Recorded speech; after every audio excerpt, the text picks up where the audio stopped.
I mentioned this word already, but that nutrient-dense foods, it's getting them to start seeing that. It's you guys understanding that packing, and actually I'm going to fast forward because I think this slide is so funny, is, you know, the kids who want the Starburst, all of a sudden they see a visual, well, I can have a banana that's full of potassium, B vitamins, antioxidants, vitamin C, immune function health, fiber, which is great for our gut and our digestive system. Well, Starbursts are sugar, and sugar just causes our body to be more stressed and inflamed. And I think it's important, a lot of times the girls at a young age don't understand this word inflammation, but you ask, I would say a level 8 on up, if they know the word inflammation and they're like, yes. It hurts their body. Their bodies hurt. And it's funny because I definitely see, and this is where a lot of times I'll do tweaks on people's diets, would be how they're feeling in the morning, after recovery, if they're recovering properly. I have my oldest is an inflamed kid, is what I call her. She's always inflamed. So there's different dietary things we can do, and that's, again, something we can do on a personal level, but like for her, getting rid of dairy was a huge thing for us. Dairy caused her body inflammation. Getting rid of gluten was probably the best thing we did for her because it just causes her body so much stress. So I think on our society, we become very adept to just eating what's been out there, and we don't realize that if we start doing some eliminating of some different foods, oh, wait a minute, I actually feel better when I don't eat that. You know, there was one lady who was struggling with a lot of bloating in her stomach and it hurt, and I was like, oh, I bet it's gluten. You know, gluten just does that to our body sometimes. If you're, and it's not like you're not celiac, you're just gluten intolerant. Your body doesn't digest it properly. So I was like, oh, let's do it. Let's go off of gluten. And it still was bothering her, but I come to find out she was a person who literally ate half an avocado every day. Well, guess what? Her body does not do well with avocados. And so as we started saying, okay, Jessica, it's not the gluten, let's start this, and there's these certain foods, they're called FODMAP foods, and they're foods that cause our body stress. For instance, my oldest, we found out through these different studies that garlic caused her body havoc. So guess what? She can't have garlic. But like onions are another one. And in this lady's case, it was avocado. It was devastating for her, but she got past it. So I'm just saying, like, this is where kind of that personal coaching, when you have someone who just struggles with getting sick, struggles with feeling healthy, struggles with injury, those are the type of people I say, hey, it's not about the basic healthy lifestyle that some people do really great, eating their protein, their vegetables, they're having the carbohydrates, doing great with the recovery we're going to talk about in a minute, and they stay healthy. My middle one's that child. She is as healthy as can be. She hardly ever gets sick.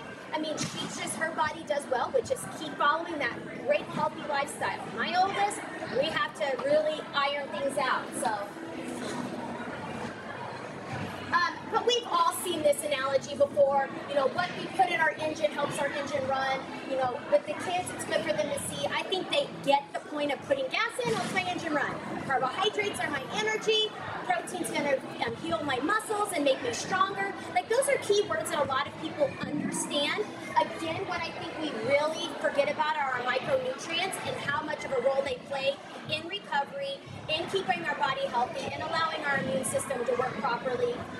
And so this is just, you know, that's going to be coming from the your nutrition that you get. And that's something where I think, and we'll talk about it more in a minute, where the Juice Plus has really been a nice kind of bridge the gap in our nutrition for our kids, is because it provides, through their shakes, their nutrition, that macronutrition, the protein, and then in the gummies or the capsules, it gives you that vitamins and minerals, the micronutrition that you're missing. Okay, so the biggest question I ever get is this question here. What do I feed my child before, during, and after practice? And this is a pretty basic, but seriously, it doesn't need to be difficult, guys. We, in my house, live very simple. Vegetables, a protein, and some type of whole grain. I mean, it doesn't have to get hard.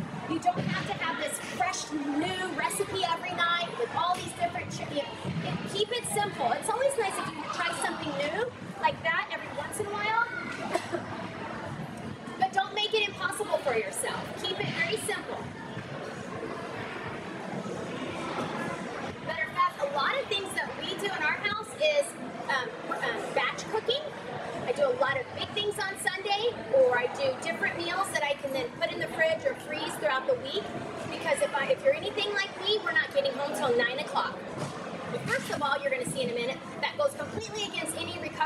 process for these kids.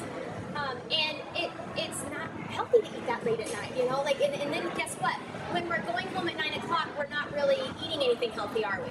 I mean, it's impossible. We're doing the drive-through because now we're not prepared. Everyone's grumpy. Everyone's falling asleep in the car. So it really is about preparing, but this is going to be some things that you want to think about before practice.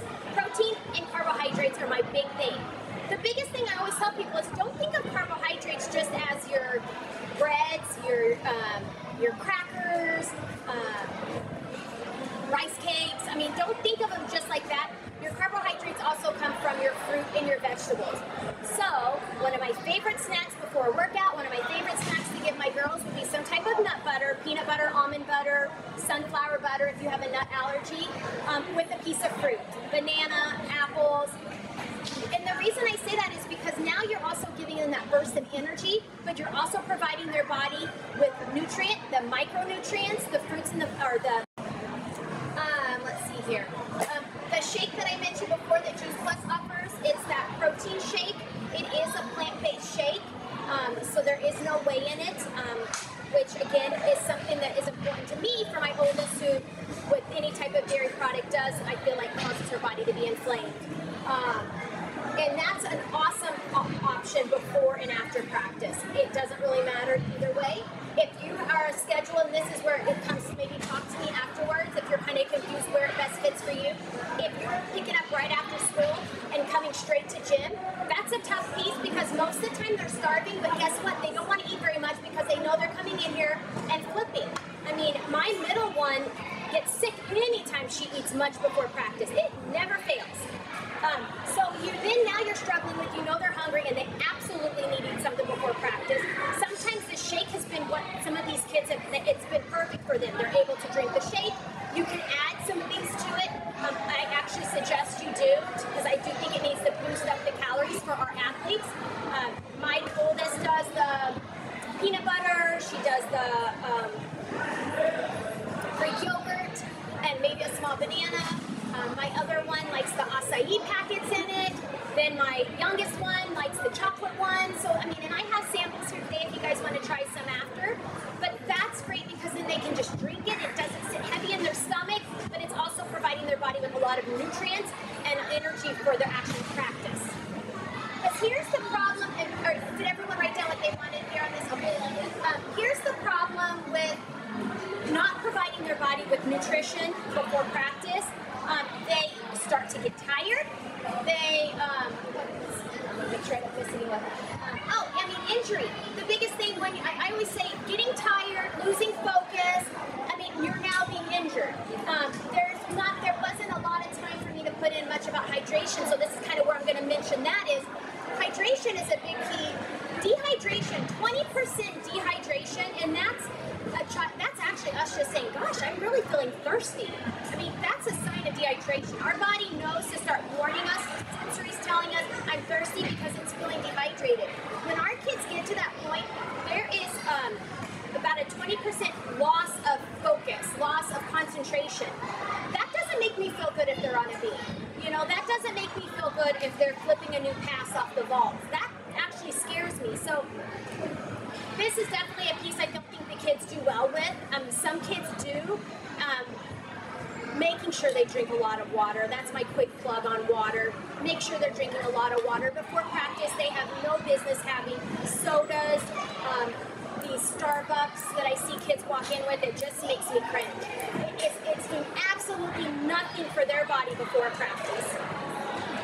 So, I mean, if you have a kid who's addicted to that kind of stuff, I'm not saying go in and wipe it out because then they become really crazy on you.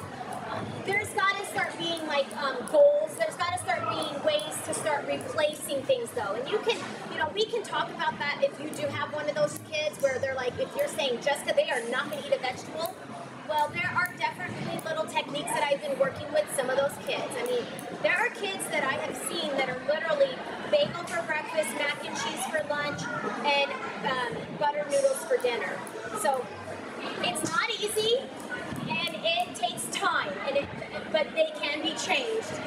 And any little bit helps, in my opinion, when you've got a kid that's that tough. But it also, let's see here, I think the biggest part, and I put that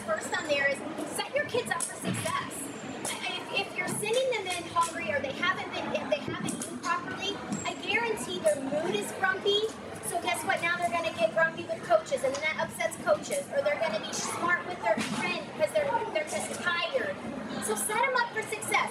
Find ways that you can pack something in there that they feel good to eat before practice. Find ways to have little snacks for them during practice. One of the things I love about the Juice Plus shakes is you can actually make little protein bites. And that has been a lifesaver for the older kids that I work with, getting them to eat during practice. There's something in the mind of an older athlete, that level 8 on up, who thinks that they eat during practice, they're going to throw it up. And you know what I always said? I said, well, it's pretty, it's rough. It would be rude of me to say that's just craziness. No, you won't. I want to say that because I feel that way, but I guess I've never been out there flipping around with something in my stomach. So one of the things that I've been teaching them to do is they make these little protein bites. It's so easy. It's oats, it's a little bit of honey, it's a peanut butter, almond butter, sunflower butter, and then it's a scoop of the chocolate or vanilla complete. They mix it up. You can turn it into balls. I literally just put mine in a small little pan, flatten it out, and cut it the next day into bars. It's just easier that way. And then they put that in a baggie, and between each event, I say take one bite of that bar. And this doesn't have to be these bars. It can be, I like the Laura bars, I like the Kind bars, the Luna bars. Those, I mean, if you're talking about a protein bar, which I typically don't like protein bars, but there are some healthier options out there that are pretty basic ingredients. You know, read the ingredient list. If you don't understand it, don't buy it. Those max 30-gram protein bars, don't buy them. Muscle milk, don't buy it. There's just not enough natural nutrition is what I like to say in it, and I just don't, I don't know, I'm not a fan of those things.